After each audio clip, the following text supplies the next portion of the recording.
They call it the Hotel of the Leap. High above the roaring Tequendama Falls stands the abandoned Hotel del Salto, a place where beauty and death learned to exist together. Long ago, it was filled with laughter. Wealthy guests came for the view, the endless drop, the rising mist, the sound of water crashing into nothingness. But people started getting too close. First, it was called an accident. A guest slips, another loses balance. But then came the stories. People standing at the edge for hours, not moving, whispering to the fog, smiling at something no one else could see. And then, they would jump. No screams, no struggle, just a quiet step forward, like they were answering a call. A young visitor named Daniel came years later, when the hotel had already become a museum. He didn't believe in ghost stories. He came for the photos, the history, the view. But the moment he stepped inside, something felt off. The air was cold, heavy, like the building was still holding on to something. The guide told him, "Don't go too close to the edge." Daniel laughed it off, until he heard it.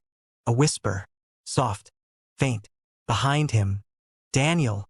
He turned quickly. No one was there, just a long, empty hallway. That night, he stayed longer than the others, waiting for the perfect shot of the falls in the evening fog. The mist rose slowly, thicker and thicker, until it swallowed the entire cliff. That's when he saw them. Shapes, standing below, not moving, not falling, just watching. Daniel stepped closer to the edge. His heart pounded, but not from fear, from something else, something pulling him forward. "You can hear them too?" a voice whispered beside him. He turned. A woman stood there, pale, still, eyes fixed on the fog. "They're not gone," she said softly. "They're waiting." Daniel tried to step back, but his body didn't listen. The sound of the falls faded. The whispers grew louder, closer, warmer, like voices welcoming him home. He took another step forward, then another, until his toes reached the very edge. And suddenly, he smiled.